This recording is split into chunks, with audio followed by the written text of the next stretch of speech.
Hello everyone. सर्वप्रथम श्री स्वामी समर्थ. स्तुतीज मराठी कॉर्नरमध्ये आपल्या सगळ्यांचं पुन्हा एकदा मनापासून स्वागत करते. स्वामी तुमच्या सगळ्या चांगल्या इच्छा अगदी लवकरात लवकर पूर्ण करू दे, हीच स्वामींचरणी मी मनोमन प्रार्थना करते. तुम्ही स्वामींची जी जपमाळ वापरता किंवा इतर कोणत्याही तुमच्या ज्या इष्टदेवतांची तुम्ही जपमाळ वापरता त्याबद्दलच आज मी बोलणार आहे, की नेमकं तुम्ही काय चूक करता किंवा काय तुमच्याकडून चूक होते कळत नकळत आणि त्यामुळे तुम्हाला त्या जपाचे फळ मिळत नाही किंवा तुमच्या मनोवांछित इच्छा पूर्ण होत नाही. मग तुमचा जप करण्यामागचा जो विश्वास आहे, जी धारणा आहे ती नष्ट होते किंवा कुठेतरी असे वाटते की जप केले तरी आपली कोणतीच इच्छा पूर्ण होत नाही. ही सगळ्या गोष्टी खऱ्या नसतात किंवा ह्या सगळ्या गोष्टी अंधश्रद्धा आहेत. चला तर मग तेच आपण आज पाहणार आहोत. यामागचं नेमकं कारण काय आहे, की काय होतं, जपमाळेचे काय नियम आहेत किंवा जपमाळेमध्ये काय चुका होतात. पण तत्पूर्वी तुम्ही आपल्या चॅनलवर प्रथमच आला असताल तर लगेच सबस्क्राईब करा, कारण अशाच नवनवीन ज्या सणवार व्रतवैकल्याबद्दल ज्या काही माहिती आहेत आपल्या धर्मशास्त्रानुसार त्या मी इथं तुमच्यासोबत शेअर करत असते. व सोबतचं बेल बटन देखील प्रेस करा, जेणेकरून नवनवीन व्हिडिओंचे नोटिफिकेशन तुमच्यापर्यंत सर्वप्रथम पोहोचतील. आपल्या धर्मशास्त्रानुसार आता हे सगळ्यांनाच माहीत असणार आहे, की आपली जी हाताची पाचही बोटे आहेत त्यांना अंगठा, तर्जनी, मध्यमा, अनामिका आणि कनिष्ठा या नावांनी शास्त्रामध्ये ओळखले जाते. तर या पाचही बोटांचे उपयोग वेगवेगळे आहेत, की धार्मिक कार्यासाठी वेगवेगळे उपयोग त्याचे सांगितलेले आहेत. त्यानुसारच आपण जेव्हा जपसाधना करतो, म्हणजे जप करतो आपण एखाद्या देवाचा किंवा कोणत्याही मंत्राचा, तेव्हा आपल्याला आपल्या अंगठ्या शेजारचे जे बोट आहे म्हणजेच तर्जनी याचा उपयोग करायचा नसतो किंवा त्याचा चुकूनही जपमाळेला स्पर्श करायचा नसतो. त्यामागे कारणही तसेच सांगितलेले आहे. तर यामागचं कारण असं आहे, की जेव्हा आपण पितरांचे श्राद्ध करतो किंवा पितरांना तर्पण वगैरे सोडतो, त्यांना गंध लावतो, तेव्हा याच बोटाचा उपयोग केला जातो.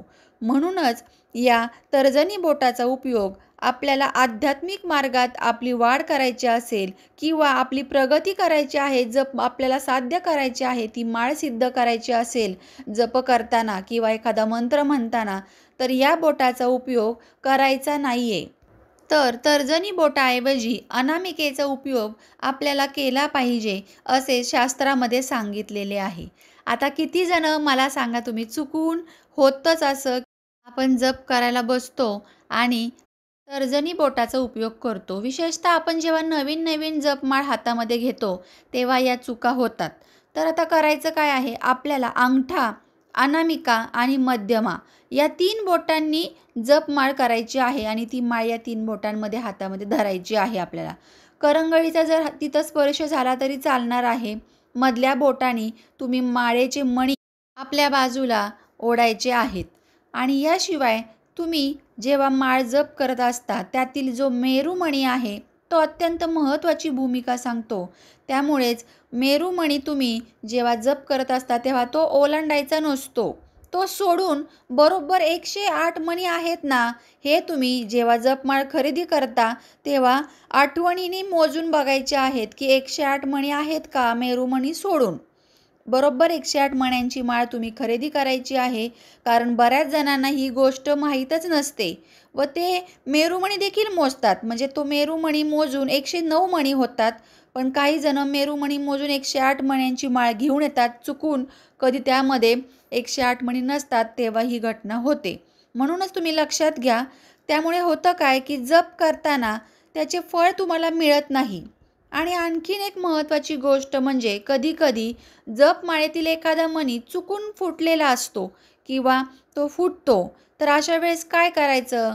काही वेळेस तर असं पाहण्यात आलेलं आहे, की अर्धा मणी फुटलेला आहे, कुठेतरी पडलेला आहे आणि अर्धाच मणी त्या माळेमध्ये आहे. तर असा अर्धा मणी उरलेला आहे तरी देखील तुम्ही जप करताय, तर अशी खंडित माळ तुम्ही जप करताना चुकूनही वापरू नका. त्याचा दोष लागतो किंवा त्याचा आपल्याला जो फायदा आहे, जे फळ आहे ते मिळत नाही. तर मग आता काय करायचं? अनेक जण म्हणतात, असू दे काय होतंय, आता एवढं सगळं आपण त्यावरती एवढे मंत्र म्हटलेले आहेत, तर ते मंत्र आपले सिद्ध झालेले आहेत या माळेवरती, तर ते सगळं वाया जाईल असं प्रत्येकाला किंवा अनेकांना वाटतं. म्हणून ते ही जी माळ आहे ती बदलत नाहीत किंवा ही माळ ते विसर्जित करत नाहीत. तर यावर एक साधा सोपा उपाय मी तुम्हाला सांगते.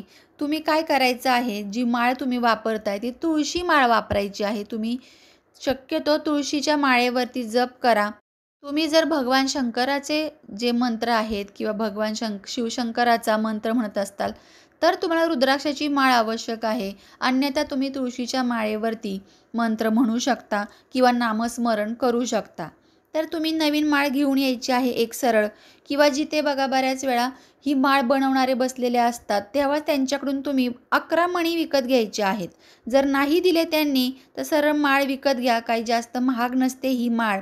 ती माळ विकत घेऊन घरामध्ये ती ठेवायची आहे आणि नवीन धाग्यामध्ये, त्या माळेच्या नवीन धाग्यामध्ये जरी तुम्ही केलं तरी चालणार आहे. त्या नवीन धाग्यामध्ये नाही जमलं, दुसरा नवीन धागा घेऊन जुने तुमचे मणी आहेत ते मणी ओवायचे आहे व जितके मणी तुमचे खराब झालेले आहेत, फुटलेले आहेत वगैरे, चीर पडलेली आहे, ते तुम्ही नवीन मणी त्या जुन्या माळेतील मणींमध्ये ओवायचे आहेत. जेवढे मणी कमी पडलेले आहेत फक्त तेवढेच मणी, आणि मेरू मणी हा एक्स्ट्रा असणार आहे. तर तुम्ही ही जी माळ ओवलेली आहे, तर मेरू मण्याच्या बरोबर इथं तुम्ही ही गाठ मारायची आहे शेवटचा मणी ओवल्यानंतर. त्यामुळे मेरू मणी आपोआपच वरती येणार आहे आणि तुमची 108 मण्यांची माळ ही पूर्ण होणार आहे. असा साधा सोपा उपाय तुम्ही घरामध्ये करा, म्हणजे तुम्हाला कोणतीच शंका कुशंका राहणार नाही आणि तुमची सिद्ध झालेली मणी आणि सिद्ध झालेली ही जपमाळ तुम्हाला विसर्जित करावी लागणार नाही. तर कसा वाटला तुम्हाला आजचा विषय? जर आवडला व्हिडिओ तर नक्की लाईक करा, आणि ज्यांना जे नामस्मरण वगैरे करतात, जपमाळ वापरतात, तर त्यांच्यापर्यंत आपला व्हिडिओ जरूर शेअर करा. चला तर मग पुन्हा भेटूया अशाच नवीन माहितीसोबत. तोपर्यंत सर्वांना श्री स्वामी समर्थ.